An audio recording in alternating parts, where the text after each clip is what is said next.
The stage lights burned brighter than the sun, blinding Caleb Morrow as he stood frozen, heart hammering like a drum in a storm. 22 years old. He'd spent his life running from the truth. But tonight, it was chasing him down. In a small-town theater in Willow Creek, Virginia, with a crowd of strangers staring, he was about to bear his soul or lose it entirely. Caleb gripped the edge of the podium, his knuckles white against the polished wood. His journal, a tattered relic of his battles, lay open before him, its pages filled with secrets he'd spent $20,000 trying to erase. Conversion therapy camps, late-night prayer sessions, and endless promises to fix himself had left him broken, and still undeniably in love with men. The theater smelled of old wood and anticipation, the kind that clung to the air before a storm. Willow Creek wasn't the kind of place where people like Caleb thrived. It was a town of picket fences, Sunday sermons, and unspoken rules he'd broken just by existing. Yet here he was, part of a community event called Stories of Us, where locals shared their truths on stage. He'd signed up on a whim, desperate for something to shift inside him. But now, with every eye on him, he wondered if he'd made a mistake. His gaze darted to the front row, where his mother, Ellen, sat rigid, her lips pressed into a thin line. She'd driven him to his first treatment at 17, believing it would save his soul. She'd paid for half of it, too, draining her savings to cure her only son. Caleb didn't blame her, not entirely. She'd been raised in the same town, fed the same fears. But the weight of her expectations pressed against his chest, heavier than the stage lights. His voice cracked, barely audible over the hum of the crowd. He cleared his throat, forcing himself to start again. My name is Caleb Morrow, and I've spent 5 years trying to be someone I'm not. A murmur rippled through the audience, some leaning forward, others shifting uncomfortably. He could feel their judgment, their curiosity, their pity. But he pushed on, his words spilling out like water from a broken dam. He told them about the camp's gold dorms, endless lectures, and counselors who promised salvation but delivered shame. He spoke of the nights he'd cried himself to sleep, begging to feel normal.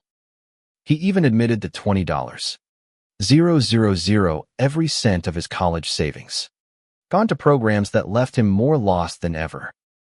I thought I could change, he said, his voice steadier now, though his hands trembled. I thought I could pray it away, work it away, pay it away. But all I did was lose myself.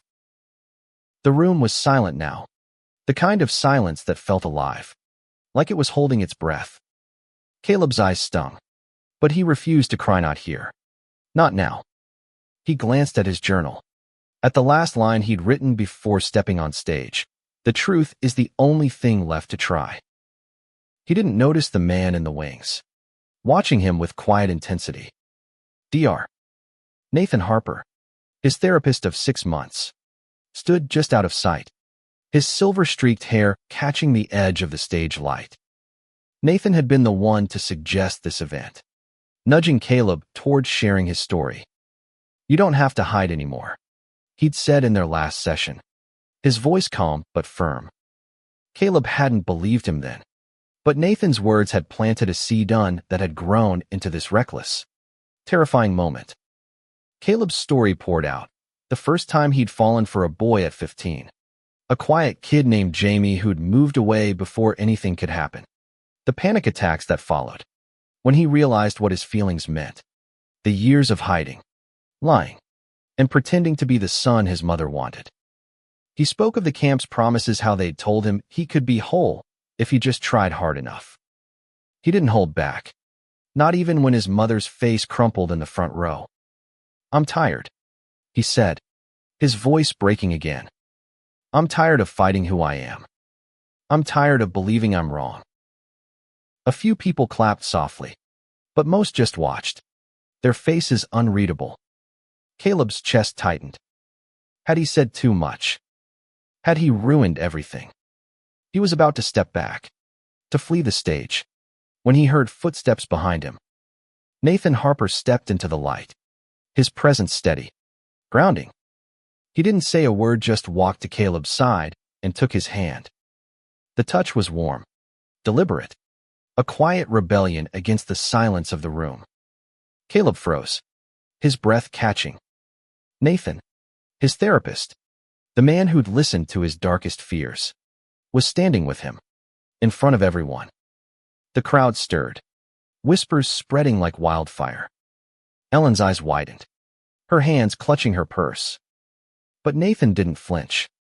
He squeezed Caleb's hand, his gaze steady, and for the first time in years, Caleb felt something new, not shame, not fear, but a flicker of hope. "I'm here," Nathan said softly, "just for Caleb. You're not alone." The stage lights seemed to dim, or maybe it was just the world narrowing to that one moment. Caleb's heart raced, but not with panic. For the first time, he felt seen, not as a problem to be fixed, but as a person worth standing beside. The crowd erupted into applause, hesitant at first, then louder, warmer. Caleb didn't know what it meant: acceptance, shock, or something in between. But as Nathan's hand held his, he knew one thing: he wasn't running anymore. The applause faded, but the weight of Nathan's hand in Caleb's lingered, an anchor in a sea of uncertainty. He stepped off the stage, legs shaky, the crowd's faces blurring into a haze of light and shadow. Backstage, the air was cooler, but Caleb's skin burned with the intensity of what he'd just done. Nathan released his hand but stayed close, his expression unreadable yet kind. "You did it," he said, his voice low, like a secret shared between them. "You were incredible up there." Caleb opened his mouth to respond, but no words came. His mind was a storm relief, fear, and something dangerously close to gratitude swirling together. He glanced at Nathan, whose steady presence felt like the only thing keeping him upright. "Why did you?" Caleb gestured vaguely, meaning the hand-holding, the public show of support. Nathan's lips curved into a small, almost shy smile. "Because you needed someone to stand with you. And because I meant what I said, you're not alone." Before Caleb could process that, a figure emerged from the shadows of the backstage area. Ellen, his mother, stood there, her face a mask of conflicting emotions: anger, confusion, and something softer, harder to name. "Caleb," she said, her voice tight, "we need to talk." Nathan stepped back, giving them space, but his eyes lingered on Caleb, a silent promise of support. Caleb nodded, his throat dry, and followed his mother to a quiet corner of the theater's lobby. The hum of the crowd still echoed from the auditorium, but here, it was just the two of them, the air thick with years of unspoken truths. "Caleb, what was that?"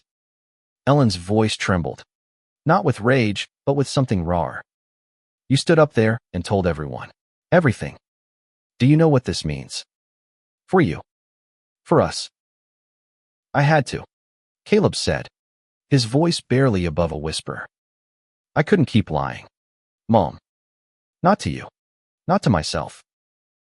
Ellen's eyes glistened, and for a moment, Caleb thought she might cry. But she didn't. She straightened, clutching her purse like a shield. "I wanted to help you," she said. "All those programs, all that money, I thought I was saving you." Caleb's chest ached. He saw the pain in her eyes, the guilt she carried, but he also saw the gap between them, wider than ever. "You thought you were saving me from myself," he said, "but I didn't need saving. I needed you to see me." Ellen flinched, and the silence that followed was heavier than any words. She turned away, her shoulders stiff, and walked toward the exit. Caleb watched her go, his heart sinking. He'd hoped for understanding, maybe even acceptance, but he'd known better than to expect it. Backstage, Nathan was waiting, his presence a quiet comfort.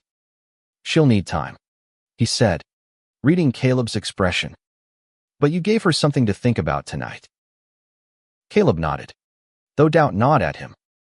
He followed Nathan to a small green room, where other performers from the event were gathering, their voices a mix of laughter and nerves. Among them was Maya, a black trans woman who'd shared her story earlier, a fierce, funny tale of finding herself in a world that tried to erase her. She spotted Caleb and grinned, pulling him into a hug. "You killed it, kid," she said, her voice warm. "That took guts." Caleb managed a weak smile. "I don't know if it was guts or stupidity."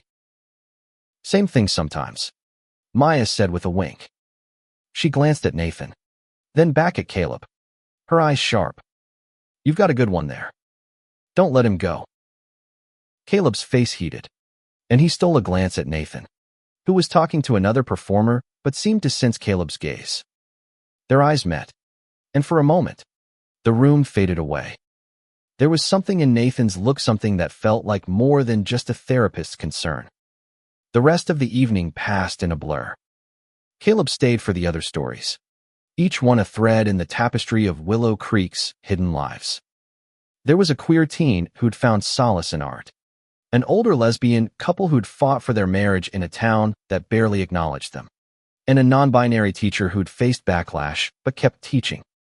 Each story chipped away at Caleb's fear, replacing it with a fragile sense of belonging. As the event ended, Nathan offered to drive Caleb home. The night was cool, the stars sharp against the Virginia sky. In Nathan's car, the silence was comfortable, broken only by the soft hum of the radio. Caleb stared out the window, his mind replaying the night, the stage. His mother, Nathan's hand in his. "Why did you become a therapist?" Caleb asked suddenly, the question spilling out before he could stop it. Nathan glanced at him, his hands steady on the wheel. "Because I know what it's like to feel like you don't belong," he said. "I grew up in a place like this. Took me years to figure out who I was and to be okay with it." Caleb's breath caught. Nathan had never shared much about himself in their sessions, always keeping the focus on Caleb. But now, the hint of his own story felt like a gift, a bridge between them. "You're..." Caleb hesitated, not sure how to ask. Nathan smiled, his eyes on the road. "Gay?" "Yeah. Took me a long time to say that out loud, too." The admission hit Caleb like a wave, stirring something he couldn't name. He'd always admired Nathan as calm, his strength, but this was different. It was personal, raw, and it made Caleb's heart race in a way he hadn't felt in years. They pulled up to Caleb's apartment, a small, rundown place he could barely afford. Nathan turned off the engine but didn't move to get out. "You did something brave tonight," he said. "Don't forget that." Caleb nodded, his throat tight. "Thanks for being there." Nathan's smile was soft, almost tender. "Anytime." As Caleb stepped out into the cool night, he felt the weight of the evening settle into his bones. He'd told his truth, and the world hadn't ended. But as he watched Nathan drive away, he couldn't shake the feeling that something else was beginning, something he wasn't sure he was ready for. The next morning, Caleb woke to the sound of his phone buzzing relentlessly on the nightstand. His head throbbed, not from alcohol, but from the emotional weight of the previous night. He reached for the phone, expecting a text from his mother, maybe an apology, maybe more anger.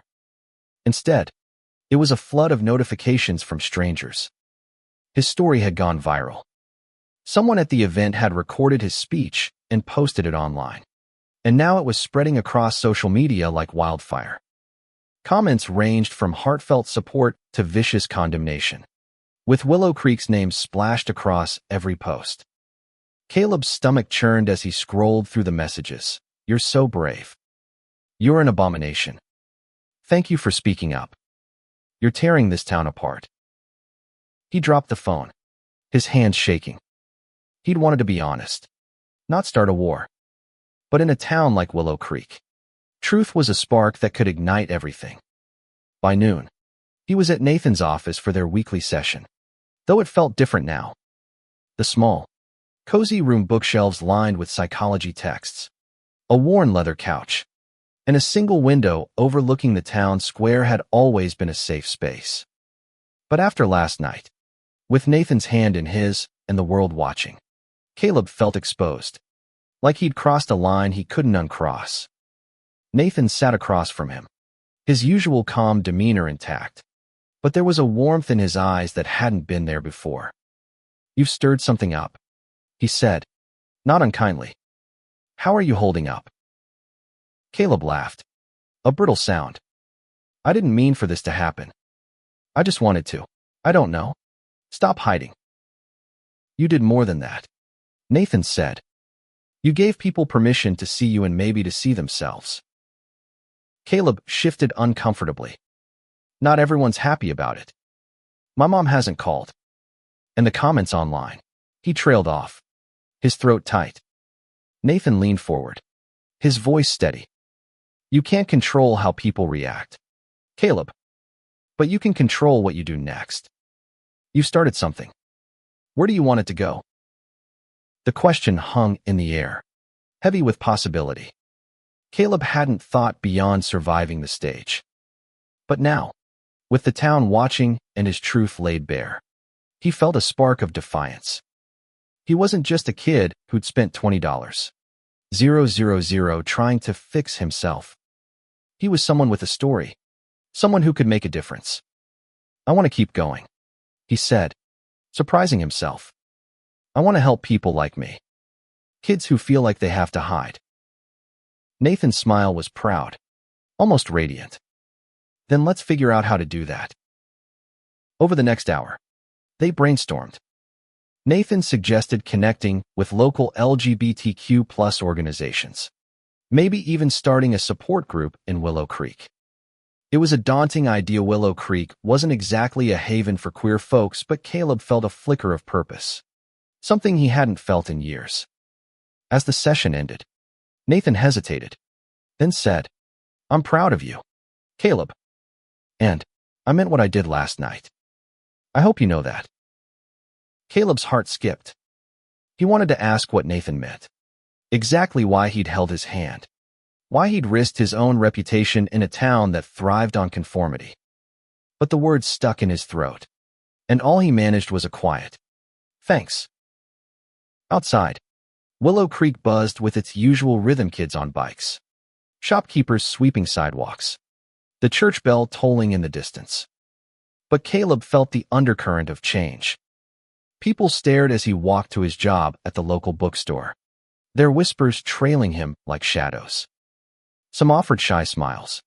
Others turned away. At the bookstore, his coworker, Priya, a queer Indian American woman with a sharp wit, greeted him with a grin. "You're famous, Moro," she teased, tossing him a copy of the local paper. The headline read, "Local man's story sparks debate at community event." "Great," Caleb muttered, but Priya nudged his shoulder. "You did something big," she said. "Don't let the haters get to you. You've got people in your corner."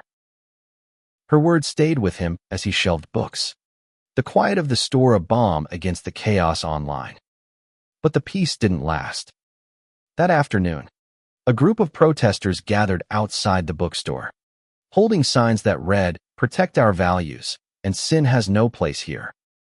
Caleb's stomach dropped as he recognized some of the faces, people from his mother's church, people he'd known his whole life. Priya stood beside him at the window, her jaw tight.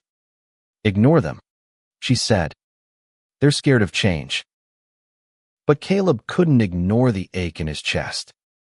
He'd wanted to be free, but freedom came at a cost. He thought of his mother, of the town he'd once called home, and wondered if he'd ever belong here again.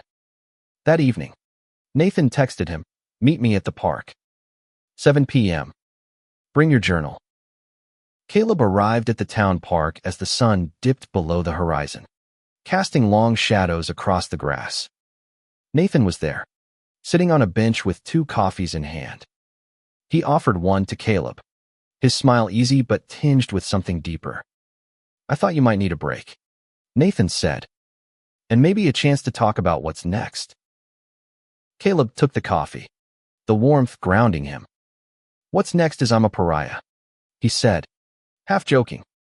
"You saw the protesters?" Nathan nodded. "I saw them. But I also saw the comments online, the ones from kids saying you gave them hope. You're not a pariah to them." Caleb's throat tightened. He hadn't thought about that, the kids who might see his story and feel less alone. He opened his journal, flipping to a blank page. "I don't know how to do this," he admitted. "How to be out. How to help people." Nathan leaned closer, his voice soft but firm. "You start by being yourself. The rest will follow." Their eyes met, and for a moment, the world felt small, intimate, like it was just the two of them under the stars. Caleb's heart raced, not with fear, but with something warmer, riskier. He didn't know what it meant, but he knew he wanted to find out. The park bench became their sanctuary over the next few weeks, a place where Caleb could breathe without the weight of Willow Creek's judgment. Nathan met him there most evenings, always with coffee, always with that steady presence that made Caleb feel like he could face anything. They talked about everything: his fears, his dreams, the support group they were planning. But they also talked about nothing: favorite books, bad movies, the way the stars looked brighter in the country. Caleb was falling, and he knew it. Nathan was his therapist, his guide, but he was also something more: a man who'd lived through his own battles and come out stronger. Every glance, every accidental brush of their hands, sent Caleb's heart into overdrive.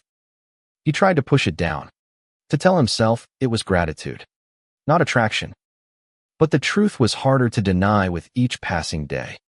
Meanwhile, Willow Creek was fracturing.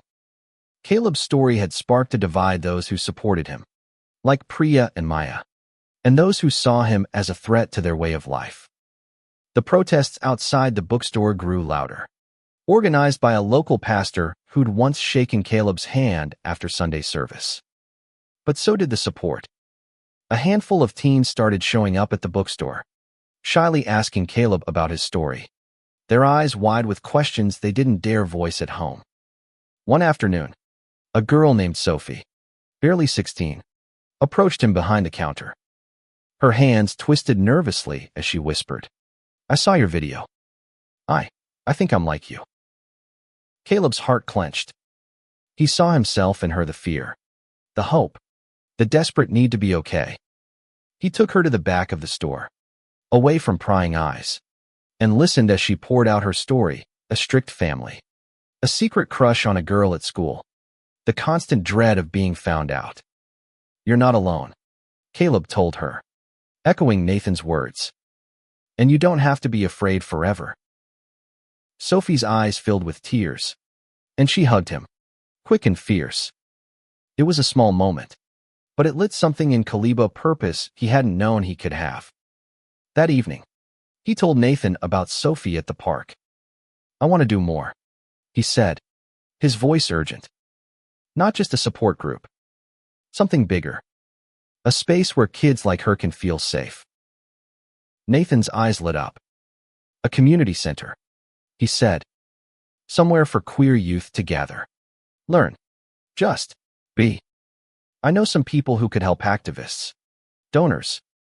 We could make it real." Caleb stared at him, overwhelmed. "You'd do that? For me?" "For you," Nathan said, his voice soft. "And for every kid like Sophie." The air between them crackled, and Caleb's breath caught. He wanted to say something, to ask what this was, what they were becoming. But before he could, Nathan's phone buzzed, breaking the moment. It was a call from the local LGBTQ+ organization, confirming a meeting to discuss the community center idea. The next few days were a whirlwind. Caleb and Nathan met with activists, including Maya, who brought her infectious energy and a knack for organizing. They scouted potential locations: a rundown community hall on the edge of town, affordable but in need of work. Caleb threw himself into the planning, fueled by a mix of hope and defiance. He was done hiding, done apologizing. But not everyone was on board. His mother still hadn't spoken to him, and the protests were growing uglier. One night, someone spray-painted "Freak" on the bookstore's window. Priya scrubbed it off before Caleb arrived, but he saw the faint outline, a reminder of the town's divided heart. Nathan noticed his mood at their next session. "You're carrying a lot," he said, his voice gentle. "Talk to me." Caleb hesitated, then let it spill the anger, the hurt, the fear that he was fighting a losing battle. "I want to believe this town can change," he said. "But what if it doesn't? What if I'm just making things worse?" Nathan leaned forward, his eyes fierce. "You're not making things worse. You're making them real. Change hurts, Caleb. It's messy. It's hard. But it's worth it. And you're not doing it alone." Caleb's heart pounded. He wanted to reach out, to close the distance between them. But the line between therapist and friend, maybe something more, was blurry. Dangerous. He settled for a nod, his throat tight with unspoken words. That night, Caleb went home and wrote in his journal, pouring out his feelings for Nathan, his fears for the future, his hopes for the community center. The words felt like a confession, one he wasn't ready to share. But as he wrote, he realized something. He wasn't just fighting for himself anymore.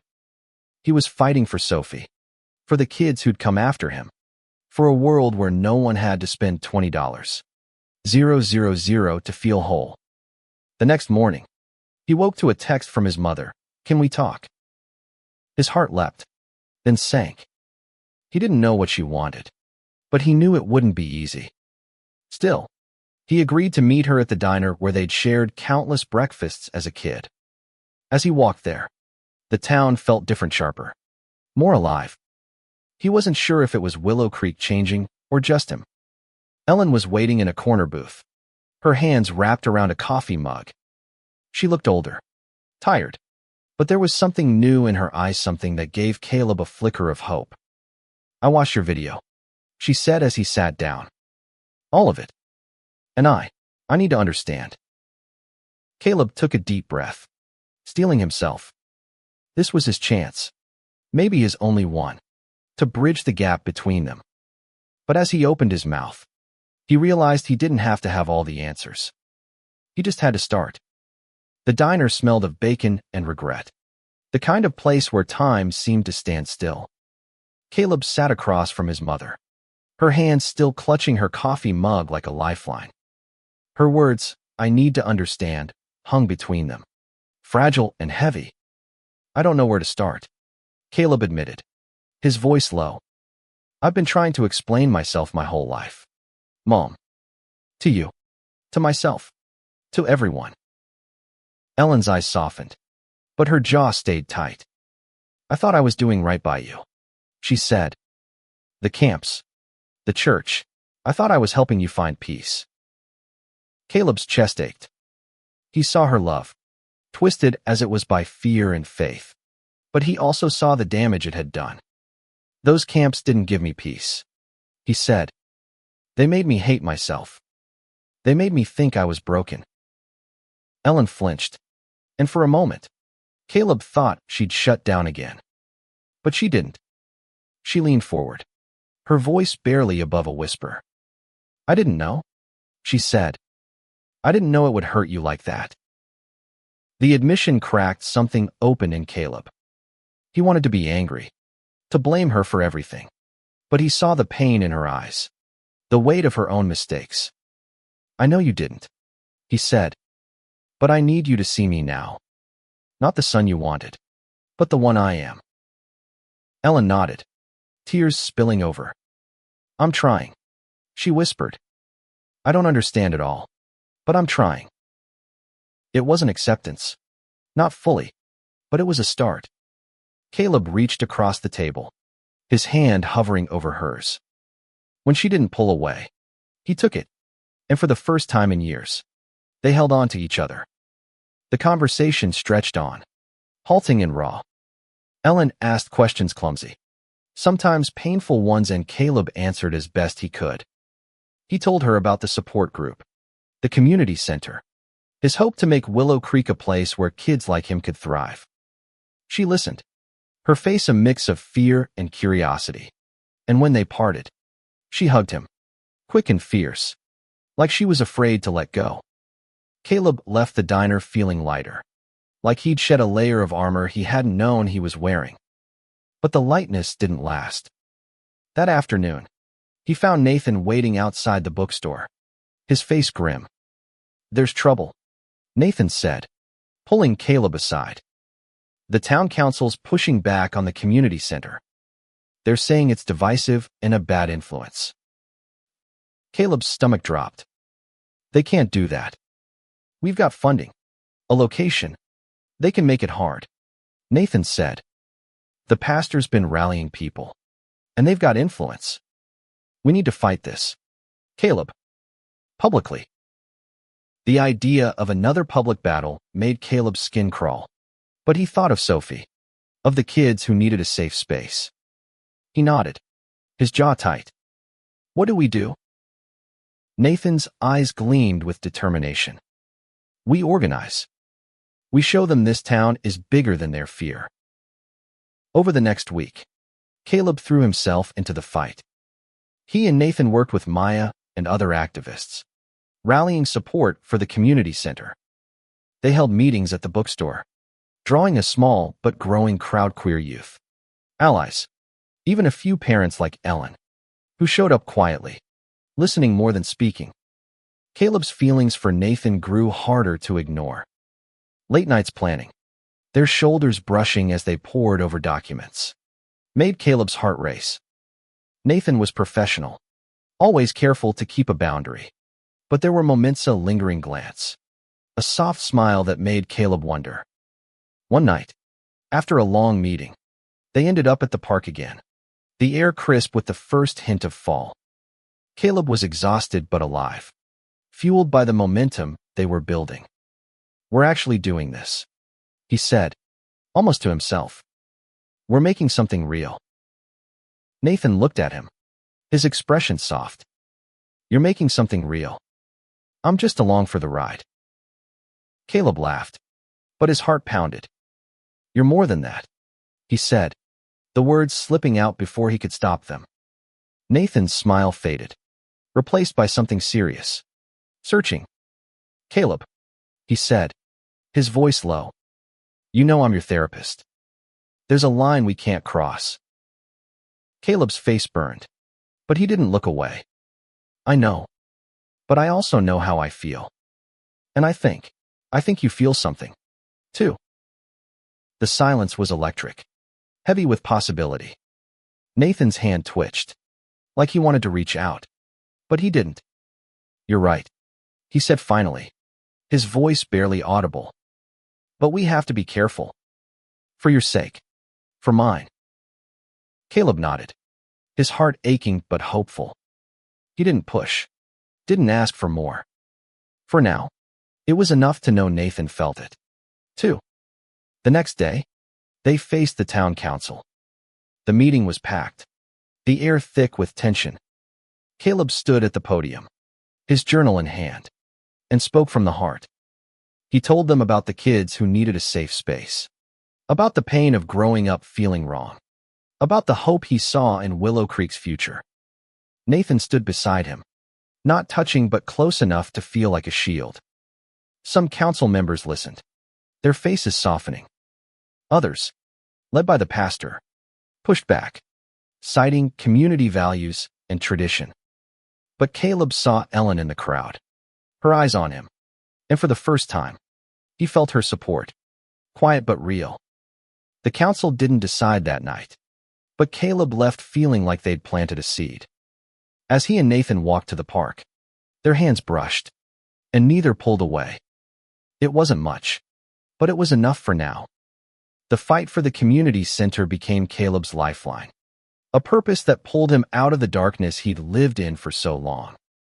Every day brought new challenges, petitions, meetings, angry letters in the local paper, but also new allies.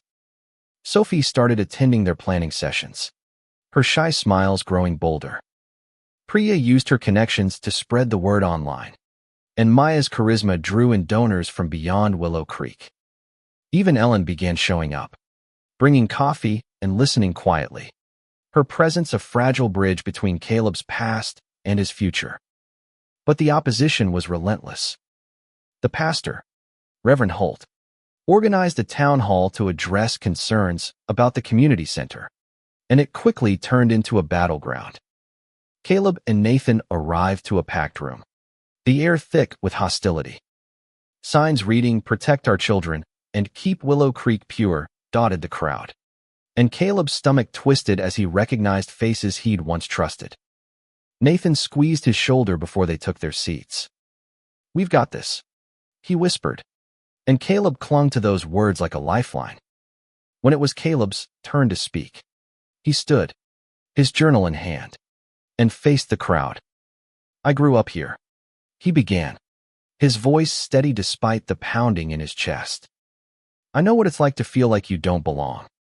I spent $20,000 trying to change who I am, and all it did was break me. This community center isn't about tearing Willow Creek apart, it's about giving kids a place to be whole." Some clapped. Others jeered. Reverend Holt stood, his voice booming. "This is about morality," he said. "We cannot condone a lifestyle that goes against our values." Caleb's hands shook, but he didn't back down. "It's not a lifestyle," he said. "It's who I am. And I'm not the only one in this town." The room erupted, voices clashing like a storm.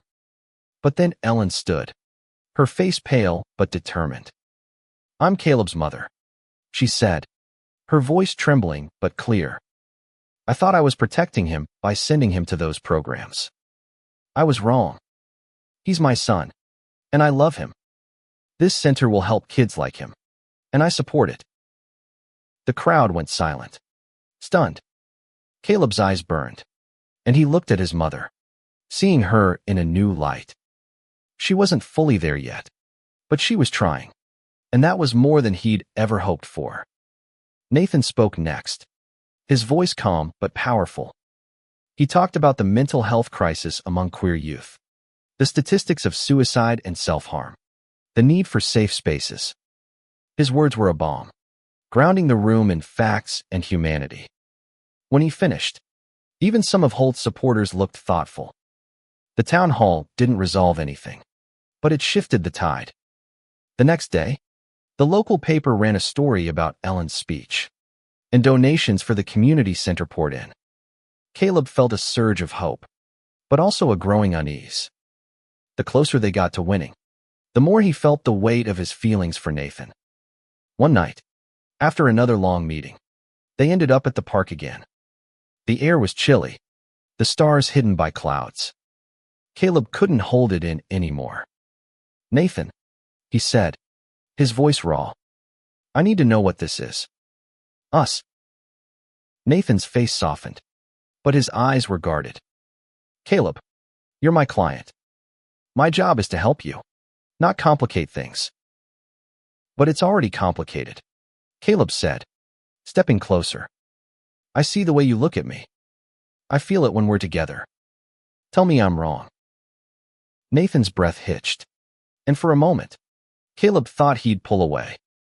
But then Nathan reached out, his hand brushing Caleb's cheek, soft and fleeting. "You're not wrong," he whispered. "But I can't be your therapist, and it's not ethical. It's not fair to you." Caleb's heart sank, but he nodded. "Then stop being my therapist." Nathan's eyes widened, and he laughed, a sound both sad and warm. "You make it sound so simple." "It is," Caleb said, his voice fierce. "I'm not your client anymore. I'm just me, and I want you." The words hung between them, bold and terrifying. Nathan didn't speak, but his hand lingered on Caleb's cheek. And in that moment, Caleb knew they'd crossed a line, not as therapist and client, but as two people who saw each other, fully and without fear. The next day, Nathan referred Caleb to another therapist, a kind woman named Dr. Lynn who specialized in queer issues. It was a small but seismic shift, a door opening to something new. Caleb felt a mix of relief and fear. But mostly, he felt alive. The community center project gained momentum, with the council scheduling a final vote. Caleb and Nathan worked tirelessly, their connection growing stronger. Though they kept it quiet, private. They weren't ready to share it with Willow Creek not yet. But the night before the vote, disaster struck. Someone set fire to the community hall they'd chosen for the center. It was a small blaze, quickly contained. But the message was clear: not everyone wanted them to win. Caleb stood outside the smoldering building, his heart heavy. Nathan was beside him, his hand on Caleb's shoulder. "This doesn't stop us," Nathan said. "We rebuild. We keep going." Caleb nodded, his jaw tight. He thought of Sophie, of Ellen, of the kids who needed this. He thought of Nathan, and the future they might have. "We keep going," he echoed. And in that moment, he knew he'd never give up. The fire left scorch marks on the community hall, but it didn't break Caleb's resolve. If anything, it fueled him. The arson made headlines, and with it came an outpouring of support donations, volunteers, even letters from queer kids across the country who'd seen Caleb's story.